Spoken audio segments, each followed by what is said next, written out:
Good morning students. तो electricity का हमारी थर्ड वीडियो है। इसमें हम न्यूमेरिकल्स करेंगे जिन टॉपिक को हमने पहले डिस्कस किया था उसके ऊपर। तो बेटा हमने जो शुरुआत की थी इसमें इलेक्ट्रिसिटी में हमने पढ़ा क्या है? हमने ये पढ़ा है कि whenever there is a potential difference then current will flow and the current is the rate of flow of charge। ठीक है, तो मीन सिंपल से हमने बात ये पढ़ी थी कि जब चार्ज फ्लो करता है तो करंट फ्लो करता है, और चार्ज कब फ्लो करता है? जब पोटेंशियल डिफरेंस होता है। तो potential difference is the cause and current is its effect. ये हम पढ़ चुके थे। हमने ये भी पढ़ा था कि किसी भी बॉडी पे चार्ज तब आएगा जब या तो वो इलेक्ट्रॉन गेन करेगा या इलेक्ट्रॉन लूज करेगा।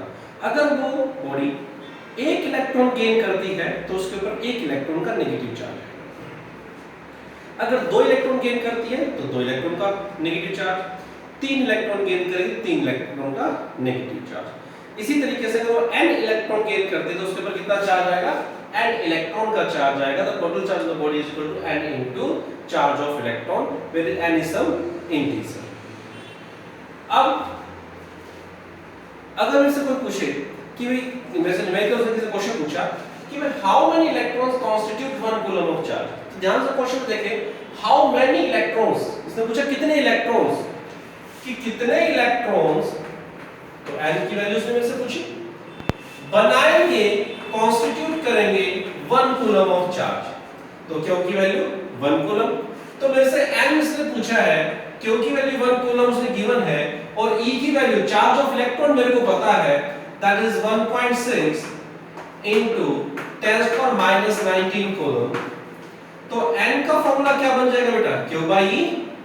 पुटिंग द वैल्यूज, आप वैल्यू पुट करेंगे और अपना मैथमेटिकली से सॉल्व करेंगे तो आपकी जो वैल्यू आएगी -19 कॉलम, तो n is equal to 10⁻19 1.6, decimal अगर आप हटाते हैं तो ऊपर 10 आ जाएगा। तो ये 100 into 10⁻18 में इसको लिखें तो ये आपकी वैल्यू बनेगी 6.25 into 10⁻18 इलेक्ट्रॉन।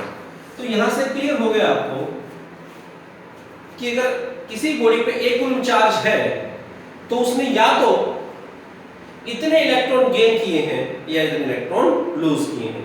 अगर उसके ऊपर नेगेटिव चार्ज है तो उसने इतने इलेक्ट्रॉन गेन किए हैं, और अगर उसके ऊपर पॉजिटिव चार्ज है तो उसने इतने इलेक्ट्रॉन लूज किए। क्लियर हो गई ये वाली बात? आइए अब आगे बढ़ते हैं।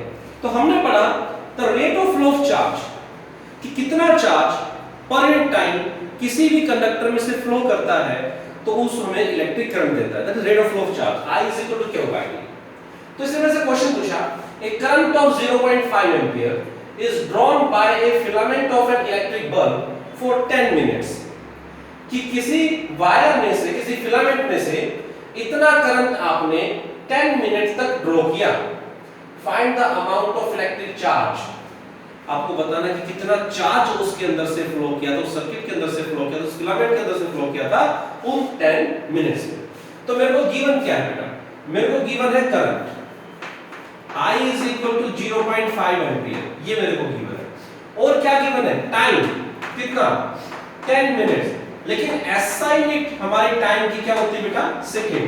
तो हम सबसे पहले इसको SI सिस्टम में कन्वर्ट करेंगे। तो T is equal to 600 seconds। I current मेरे को गिवन है, टाइम मेरे को गिवन है। मेरे से पूछा क्या उसने? क्यों? चार्ज, कितना चार्ज फ्लो किया।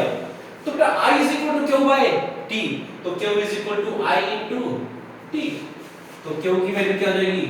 I multiply by T, that is charge is equal to current into time। Current कितना बेटा? 0.5 एम्पीयर, और टाइम कितना?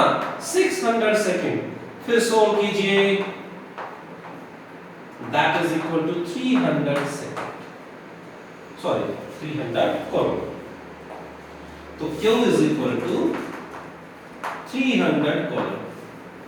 इतना चार्ज उस फिलामेंट में से, उस सर्किट में से फ्लो कर जाएगा 10 मिनट्स के। तो आपने पढ़ा rate of flow of charge give us the electric current. तो अभी तक अगर हम न्यूमेरिकल में भी अपने कांसेप्ट को देखें तो क्या पढ़ा हमने, किसी भी बॉडी पे चार्ज जब आएगा, जब वह या तो इलेक्ट्रॉन लूज करे या इलेक्ट्रॉन गेन करे, और अगर वो कोई भी बॉडी n इलेक्ट्रॉन गेन करती है या n इलेक्ट्रॉन लूज करती है तो उसके ऊपर चार्ज आएगा n into e। फिर हमने पढ़ा जब वो चार्ज फ्लो करता है तो उसके रेट ऑफ फ्लो को हम कहते हैं electric current. The rate of flow of electric charge is called as electric current. तो I is equal to Q by T। तो Q is equal to I into T। इस question में से charge पूछा गया था, हमने वो वैल्यू फाइंड आउट कर ली। फिर हमने ये पढ़ा था कि जब चार्ज जब फ्लो करता है तो चार्ज अपने आप से फ्लो नहीं करेगा, उसके ऊपर कोई वर्क डन होगा, कोई फोर्स लगेगा, और वो वर्क डन कौन लगाता था बेटा, पोटेंशियल डिफरेंस। तो आपने पढ़ा था कि पोटेंशियल डिफरेंस है that is the work done per unit charge, कि उस चार्ज पे कितना वर्क डन हुआ है वो हमें पोटेंशियल डिफरेंस देता था। तो अब अगला न्यूमेरिकल इसी कांसेप्ट पे है, पोटेंशियल डिफरेंस के कांसेप्ट पे है, आइए इसे भी देखते हैं। हाउ मच एनर्जी, अब एनर्जी और work done is the same thing. How much energy is given to each coulomb of charge? Word देखिए बेटा, each coulomb मेरे को क्लियर कट दे दिया गया है कि जो चार्ज की वैल्यू है वो 1 कूलम है। each coulomb of charge, how much energy is given to each coulomb of charge passing through a 6 volt battery? Potential difference दे दिया मेरे को बेटा, एक बैटरी थी 6 वोल्ट की। बैटरी हमेशा, बैटरी और सेल हमारे पोटेंशियल डिफरेंस क्रिएट करते हैं। बैटरी और cell create the potential difference. तो पोटेंशियल डिफरेंस दे दिया मेरे को 6 वोल्ट, और उसने पूछा है कि कितनी एनर्जी या work done each coulomb of charge पे होगा, या कितनी एनर्जी उस ईच कूलम ऑफ चार्ज की होगी। तो जो वर्क डन जितना आप करेगा, जितना पोटेंशियल डिफरेंस वर्क डन करेगा उतना ही उसके ऊपर एनर्जी होगी। तो V is equal to W by Q, और W is equal to Q into V। तो W is equal to Q into V। तो Q कितना बेटा, 1 कूलम, और पोटेंशियल डिफरेंस कितना, 6 वोल्ट। तो work done is equal to 6 joule, SI unit of energy, और the work done is joule. Okay, clear यहां तक? तो ये कुछ आपके न्यूमेरिकल्स थे, कुछ इसमें से एनसीईआरटी के न्यूमेरिकल हैं। मैं आपको एक पीडीएफ इसके साथ अटैच कर दूंगा जिससे कि आप अपने और एक्स्ट्रा क्वेश्चन इस टॉपिक पे कर सकें। ओके, तो अब मैं आपको कुछ टर्म्स बताता हूं। कई बार न्यूमेरिकल्स में टर्म्स आ जाती हैं, पावर्स, और उनके किस तरीके से हम रिप्रेजेंट करते हैं टेन पावर्स को। तो आइए देखते हैं। 10th लेवल तक ही हम रखेंगे, ज्यादा हायर लेवल पे नहीं जाएंगे।